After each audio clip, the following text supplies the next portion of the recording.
अस्सलाम वालेकुम। Hope everyone is doing fine. अच्छा, आज की जो वीडियो है इसमें हमने डिस्कस करना है कि कौन सा मॉडल अमेज़न पे बेस्ट है, प्राइवेट लेबल और होलसेल एफपीए। मोस्टली जो न्यूबीज़ होते हैं, मोस्टली कोई बिज़नेस अपना करना चाहता है अमेज़न के ऊपर, नाम सुन के आया है अमेज़न का, कोई वीए है जो किसी एक मॉडल में सर्विसेज देना चाहता है। तो दोनों के लिए है। आज मैं इसमें जो ना हॉनेस्ट रिव्यूज़ हैं मैंने अपने एक्सपीरियंस के हिसाब से चीज़ें बताऊँगा कि अगर कोई एज़ ए इन्वेस्टर आता है तो उसको कौन से मॉडल में जाना चाहिए, एज़ ए वीए आता है तो उसको कौन से मॉडल में जाना चाहिए, ठीक है? देखें, डिफरेंस मैंने अपनी लास्ट वीडियो में बताया है कि होलसेल एफपीए और प्राइवेट लेवल में क्या डिफरेंस होता है, वो मैं इस वीडियो के डिस्क्रिप्शन में उसका लिंक डाल दूँगा। तो होलसेल एफपीए, कोई इन्वेस्टर आता है जिसके पास इन्वेस्टमेंट लो है। सबसे पहले इन्वेस्टर की बात करते हैं। लेट्स सपोज़ कि अगर कोई इन्वेस्टर आता है, उसके पास इन्वेस्टमेंट लो है कि उसके पास 5000, 6000, 7000, $8000 इन्वेस्टमेंट है, तो उसके लिए बेस्ट है कि वो होलसेल एफपीए में ही आए स्टार्ट में, क्योंकि प्राइवेट लेवल में आपको बजट ज़्यादा चाहिए होता है।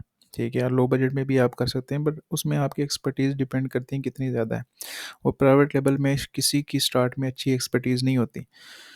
तो स्टार्ट में आपको होलसेल एफपीए की तरफ ही आना पड़ेगा।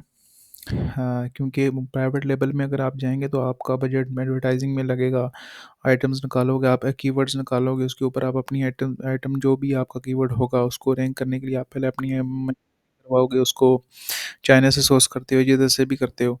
देन उसके बाद उसकी एडवर्टाइज़िंग में आपके मोस्टली बस ये एक चीज़ ज़हन में रखें कि एडवर्टाइज़िंग में आपकी कॉस्ट ज़्यादा लगती है, क्योंकि न्यू आइटम होती है बिल्कुल, तो उसको अमेज़न के फर्स्ट पेजेस पर लेके आना इतना ईज़ी नहीं होता। सेकंड चीज़ होलसेल एफबीए है कि उसमें आपने जस्ट, लेट्स सपोज़ कि आपका बजट बहुत कम है, 3000 डॉलर्स है, तो आपने जस्ट अपनी एलएलसी बनवानी है जो कि आपकी कंपनी रजिस्टर्ड करवानी है जो कि आपकी 500 टू $600 में बन जाती है। उसी में $100 तक कोई वेबसाइट भी आप अच्छी बनवा सकते हैं जो रिक्वायर्ड होती है कॉन्टैक्ट करने के लिए ब्रांड्स, डिस्ट्रीब्यूटर्स वगैरह को, बिज़नेस ईमेल ईटीसी। तो उसमें आपका सब मिलाकर $600 to $700 अगर उसका उसमें लग जाता है, तो अगर आपका पीछे $2000 भी बचता है, तो आप किसी छोटे से ब्रांड का अप्रूवल ले लें जो जिसका $1000 का एमओक्यू हो या $500 का एमओक्यू हो। उससे आप 2 से 3 आइटम्स उठा लें जिसमें आपको 2-2, $3-3 का प्रॉफ़िट हो। अमेज़न पर लिस्ट कर दें उसको, आपको सेल्स आना शुरू हो जाएँगे और मार्जिन निकलना शुरू हो जाएँगे। सिंपल सी चीज़ है, कुछ भी नहीं करना आपने, एडवर्टाइज़िंग कुछ भी नहीं करना। तो छोटे लेवल पर करने के लिए आपको होलसेल एफबीए में ही आना पड़ेगा। अब नेक्स्ट प्राइवेट लेवल की तरफ किसको आना चाहिए?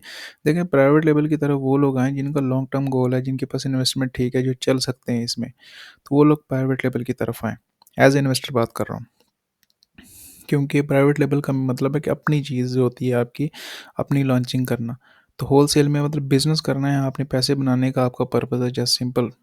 हाँ, कम इन्वेस्टमेंट के साथ तो wholesale FBA, but private level में अगर ज़्यादा पैसे बनाने हैं और लॉन्ग टर्म चलना है और आपके पास इन्वेस्टमेंट अच्छी खासी है, देन प्राइवेट लेवल की तरफ। तो रोड मैप अगर मैं बेस्ट बताऊँ तो स्टार्ट में होलसेल कर लें एंड देन तो उससे मार्जिन जनरेट करके अच्छा अकाउंट की ग्रोथ बना के उसके बाद प्राइवेट लेवल की तरफ जाएँ। ये भी एक अच्छा रोड मैप हो सकता है।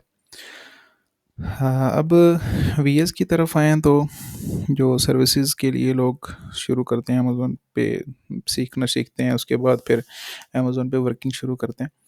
तो सीखने वालों के लिए सॉरी वीएस की सर्विसेज देने वालों के लिए ये चीज़ है कि वो देखें, होलसेल एफबीए के अंदर जितना इजी दिखता है होलसेल एफबीए इतना इजी है नहीं है, ठीक है ना? ये ट्रुथ है, बट थोड़ा मुश्किल है, लेकिन ये सच है ये चीज़।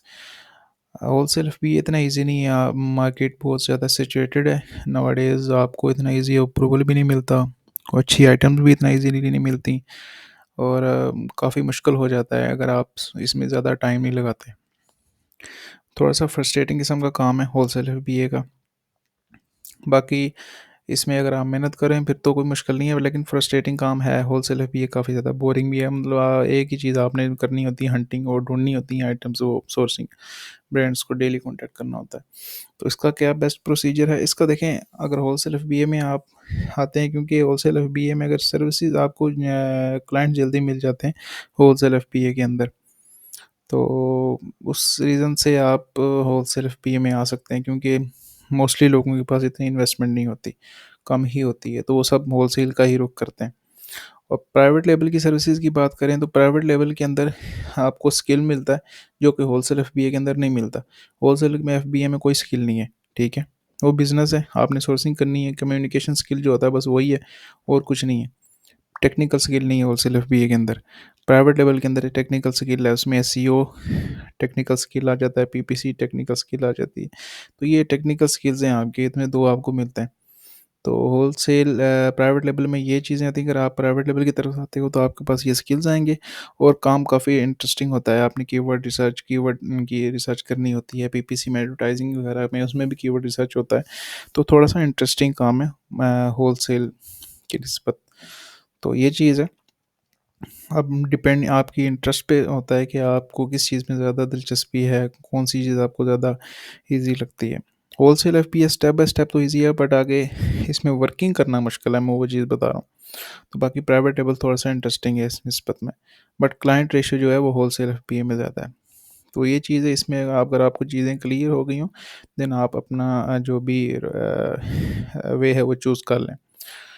तो होपफुली आपको चीज़ें समझ आ गई होंगी।